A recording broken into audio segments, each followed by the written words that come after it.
Seguimos en Uruguay Elige y es un placer recibir en esta mesa de trabajo a algún amigo de la casa, Eduardo Botinelli, sociólogo y director de Factum. ¿Cómo andás? ¿Qué tal, Valeria? ¿Cómo estás? Muy bien, todo bien. Bueno, acá hablábamos en la previa, en este primer bloque, con estos diputados electos por primera vez, una bancada que va a ser más joven, pero quería consultarte a propósito de cómo venís observando y visualizando esta campaña de cara al balotaje. Bueno, es una campaña que había expectativas que tuvieran más dinámica y más fuerza, digamos, en la confrontación, no necesariamente en términos personales, sino más en términos programáticos y discursivos, y se ha ido por otro lado, digamos, ¿no? Más por una lógica de trabajo en el territorio por parte de las candidaturas, de despliegue no solamente de las candidaturas, sino de equipos de trabajo, con sobre todo esta cuestión de los senadores en el territorio. Digamos, llevando de alguna forma la idea, las propuestas, pero que no tiene la presencia fuerte que podía tener a nivel mediático de confrontación de ideas, ¿no? Es decir, aparece más como una cuestión territorial, con entrevistas particulares, pero que no ha tenido grandes elementos. De acá me parece importante señalar lo siguiente. Una cosa es la diferenciación que realmente puede existir entre proyectos de país y otra cosa la diferenciación que se da desde el punto de vista de la discusión pública.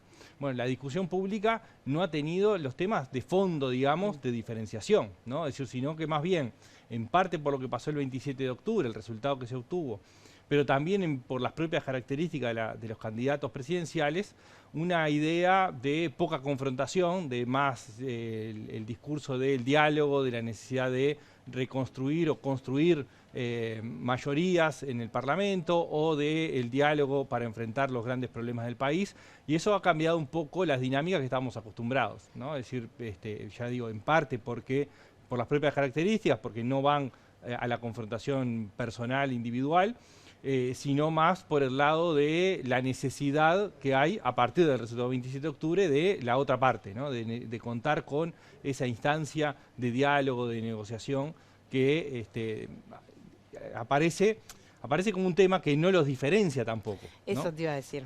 Porque en realidad los dos están yendo para el mismo camino. Lo hablábamos, no sé si escuchaste el bloque anterior, que lo hablábamos en eso, que en realidad se están centrando mucho en lo que pasa con las mayorías en el Parlamento y centrándose más en el diálogo, la gobernabilidad, pero no tanto en eso, en qué diferencias, si hay diferencias en dos modelos, ¿no? Dos modelos de país. Sí, claramente hay diferencias en algunos temas y hay otros en los que no hay tantas diferencias, ¿no? Si nosotros pensamos un poco la línea desde el punto de vista macroeconómico, ¿no? Es decir, la estabilidad desde el punto de vista del déficit fiscal, la estabilidad desde el punto de vista de las cuentas públicas, aparece un discurso bastante similar, con diferencias, sí, en los énfasis, en cómo se manejan los recursos públicos, en el rol del Estado.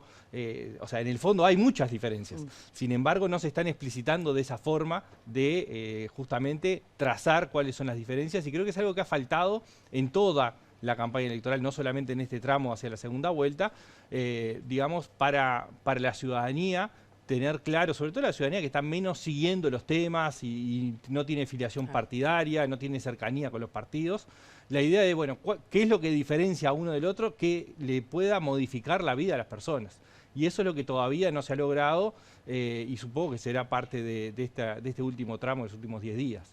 Bueno, y hablando de eso, también el próximo domingo, 17, tenemos este debate obligatorio.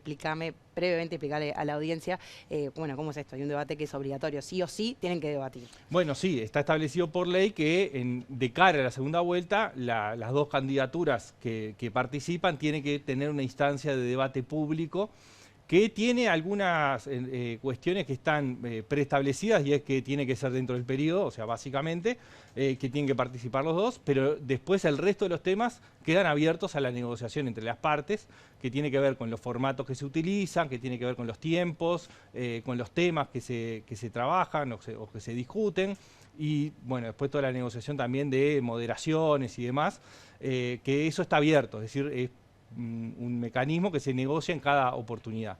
Lo que tenemos acá diferenciado con lo que vimos en elecciones anteriores es que solamente vamos a tener el debate obligatorio.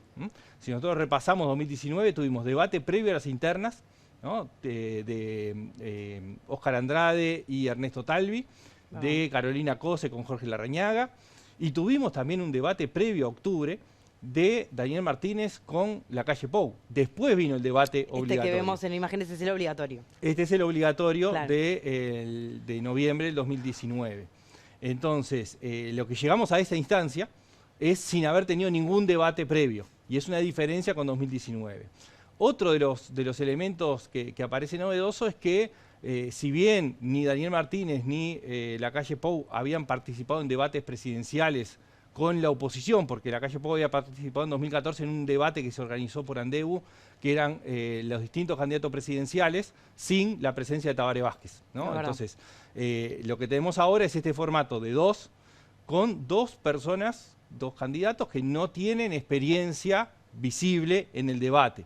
Si bien, y tampoco a nivel parlamentario, Orsi no la tiene, es decir, nunca ejerció a nivel parlamentario, y el caso de Delgado ha ejercido como diputado, como senador, pero salvo en algunos eventos puntuales, no ha tenido una dinámica de presencia permanente en el debate, ¿no? Como podemos ver otras figuras que tienen más presencia permanente en el debate parlamentario. Igual hay una diferencia importante. El debate parlamentario justamente lo que no mide demasiado son los tiempos, ¿no? Sino que justamente claro, son demasiado largos a veces los tiempos de exposición, y en este caso el debate está muy estructurado. Está eso muy también guionado, ¿no? Es algo que se ha hablado, lo hemos hablado entre los colegas también y bueno, por supuesto también con ustedes los expertos y analistas, que es algo que no se pueden pisar, tienen determinada cantidad de exposición, creo que van desde 3 minutos los primeros bloques, después van bajando a 2, a 1. Sí, por cada tema es 3-2-1, digamos, 3-2-1. y van alternando sí, la participación, después se sortea quién arranca y quién cierra. A ver, hay algunas cosas que son habituales en los debates, en el mundo, digamos, que hay sorteo, que hay reglas, que hay cuestiones que se establecen. Lo que tenemos en Uruguay es de los formatos más estructurados, claro, más digamos, estrictos, ¿no? Sí, ¿no? claro, no hay interrupciones. A ver, lo que sí hay en un debate, hay muchos elementos arriba de la mesa. Están los elementos verbales y los no verbales. Entonces, si bien no puede interrumpir, probablemente pueda haber una intervención no verbal, gestual, digamos. La semiótica famosa, ¿no? Sí. Que eso es importante también. Y eso también va a estar presente. Ahora, ¿qué debate podemos esperar? Bueno, probablemente no podamos esperar un debate de confrontación permanente, pero el arte, digamos, de un debate tan estructurado está en lograr imponer alguna idea, en presentar alguna propuesta o en presentar algún nombre, como ha pasado en algún debate anterior, decir, bueno, nombrar a alguien que de alguna forma se pone públicamente a partir de ahí, o tratar de buscar que la otra persona reaccione, el otro participante reaccione ante una cuestión que está muy estructurada, pero que lo que se busca a veces es justamente que a partir de una intervención se desacomode al otro, ¿no? Claro. Y eso es parte del debate porque hace a, primero, la capacidad de reacción de la persona, es decir, que muestra la otra persona en términos de capacidad de reacción, pero también de cómo logra articular su discurso previo con la reacción que pueda llegar a tener. No reaccionar también es una posibilidad, pero depende justamente cuál sea el tema. Si efectivamente es algo que no contestarlo puede ser un problema o no contestarlo puede dejarse pasar. Pero, digamos, son muchas interrogantes que tenemos en un formato muy estructurado, ¿no? Es decir, que da poco lugar para ese tipo de intervenciones. De hecho, por ejemplo, en el último debate en Argentina había una cuestión que parecía interesante y era que un candidato le podía preguntar al otro, ¿no? Y eso generaba una dinámica un poquito distinta porque daba un poco la idea de que, bueno, una de los participantes tenía una fortaleza que buscaba mostrar en su discurso, pero también buscaba, digamos, exponer alguna debilidad o contradicción que pudiera haber en otra candidatura. Bueno, eso es difícil que se dé, se puede dar si se utiliza de esa forma, pero no está estipulado que previamente pueda estar esa instancia. Es que eso es lo que, digo, mi entender, esto es opinión pura y dura, es lo que enriquece el debate. O el debate decide contraponer ideas sin ser grosero ni interrumpir continuamente al otro, pero sí de generar ese chisporroteo para que justamente, es como decís, las fortalezas se salgan a la luz de un lado, también del otro, pero también que se vean las debilidades. O sea, es como un, no sé, un duelo, o sea, por decirlo de alguna manera. Lo que sí es probable que haya es alusiones cruzadas a lo que fueron los gobiernos que representa cada uno, digamos, marcando las cuestiones negativas y el otro tendrá que defender. pero no está esa otra instancia más de diálogo y de interrupciones que puede darse. Lo otro que no es esperable, por lo menos inicialmente, es como hemos visto en otros debates, por ejemplo en Estados Unidos, que haya un nivel de agresividad personal que pudiera, digamos, levantar la temperatura o los ánimos dentro del debate. Es poco esperable porque en Uruguay no estamos acostumbrados a que eso suceda en términos globales.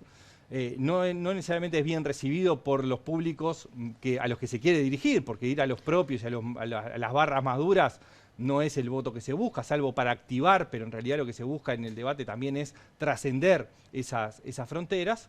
Y por otro lado, las propias características personales de los dos, tanto de Delgado como de Orsi, no son de la confrontación personal, sobre todo entre ellos, sí, ¿no? Es decir, que también tienen un vínculo que va más allá de la circunstancia coyuntural del debate. Y ahora la pregunta del millón, ¿cuánto mueve la aguja el debate? Bueno, en términos generales no son instancias que muevan drásticamente. ¿Cuál es el tema? Que estamos ante un evento que se presenta bastante parejo entre las dos opciones y cualquier movimiento puede llegar a afectar. Pero recordando un poco lo que sucedió en 2019, que hicimos un estudio post-debate, claro, también tenía que ver con las fechas, ¿no? Había más tiempos, había había habido instancias anteriores. Lo que veíamos es que quien ganó el debate, por ejemplo, era un empate. Y cuando mirabas adentro, eran los votantes del Frente Amplio, mayoritariamente consideraban que, mayoritariamente digo, más de 9 de cada 10 consideraban que había ganado Daniel Martínez, y los votantes de los partidos de la coalición, más de 9 de cada 10 pensaban que había ganado la calle Pou. Es decir, en realidad la idea era más de reafirmación propia y dar por ganador al propio. Lo otro es cuánta gente en aquel momento dijo que el debate le había presentado dudas sobre qué votar. Bueno, fue el 2%. El 94% dijo que no iba a cambiar su posición a partir del debate y un 4% no sabía, no contestaba, como no se expresaba en ningún sentido. Solamente el 2% dijo que le presentaba dudas y no quedaba claro tampoco si era de un lado hacia el otro, sino más bien una compensación.